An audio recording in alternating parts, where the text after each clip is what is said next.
Trading කරන්න කැමති online සල්ලි හොයන්න කැමති හැමෝම පිළිගන්නවා channel එකට. ඉතින් මගේ channel එක ඔයාලට කියලා දෙන්නේ ට්‍රේඩින් කරන විදිහ, ඔන්ලයින් සල්ලි හොයන විදිහ පිළිබඳව.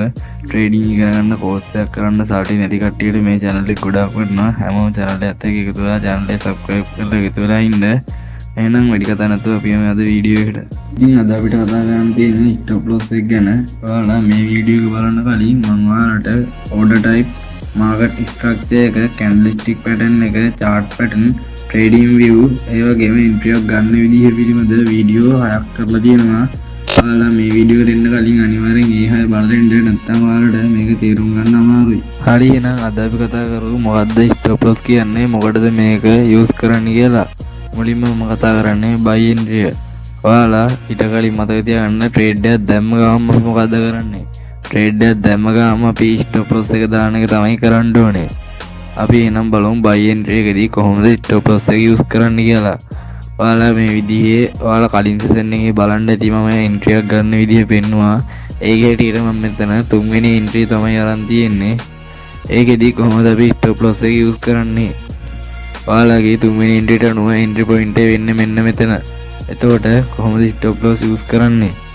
සාමාන්‍යයෙන් ස්ටොප් ලොස් එකේදී වෙන්නේ අපේ ට්‍රේඩ් එක ලොස් පැත්තට ගියොත් ඒක නවත්තන එක.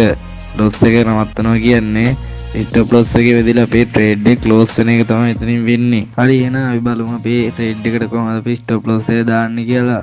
ඔයාලා මෙතන එන්ට්‍රි පොයින්ට් එක ගත්තට පස්සේ ඔයාලගේ පළවෙනි සපෝට් ලෙවල් එක ලකුණු කරගන්න. ඊට පස්සේ ඔයාලගේ සපෝට් ලෙවල් එකට පොඩ්ඩක් යටින් ස්ටොප් ලොස් එක දාන්න. සමහරු නම් කියලා දෙනවා පළවෙනි සපෝට් ලෙවල් එකේ ස්ටොප් ලොස් එක දාන්න කියලා. එහෙම දාන්න එපා. මොකද මම කලින් ඔයාලට කියලා දුන්නා සපෝට් ලෙවල් එකේදී මාකට් එක උඩට යනවා. එතකොට සපෝට් ලෙවල් එකේදීලා උඩට ගියොත් ස්ටොප් ලොස් එක සපෝට් ලෙවල් එකේ තිබ්බොත් තේරුමක් වෙන්නේ නැහැ. මාකට් එක උඩට ගියත් ඔයාගේ ට්‍රේඩ් එක ලොස් එකකින් ක්ලෝස් වෙලා.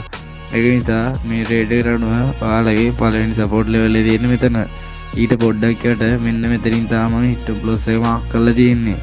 ඔයාලත් ඒ වගේ buy trade එකක් ගත්තට පස්සේ ස්ටොප් ලොස් එක දාන්න ඕනේ පළවෙනි සපෝට් ලෙවල් එකට පොඩ්ඩක් යටින්.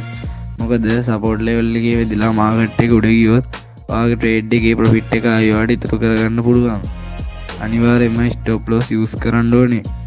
මොකද හැමෝටම කියන්න බෑ තමන්ගේ ඇනලයිසිස් 100%ක් හරියයි කියලා. ඒක නිසා ඔයාලගේ ට්‍රේඩ් එකක් දාපු ගමන් ස්ටොප් ලොස් එක අනිවාර්යෙන් දාන්න.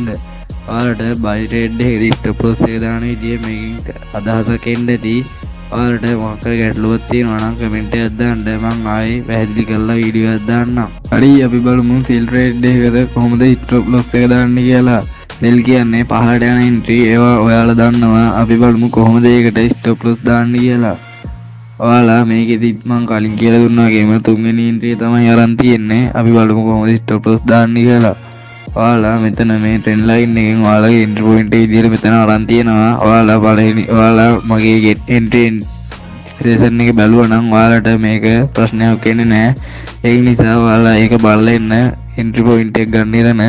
ඊට පස්සේ ඔයාලා මේක බැලුවාම ඔයාලට පැහැදිලි. ඔයාලා මෙතනින් entry point එක ගත්තට පස්සේ ඔයාලට කරන්න තියෙන්නේ ඔයාලගේ resistance level එක mark කරන එක.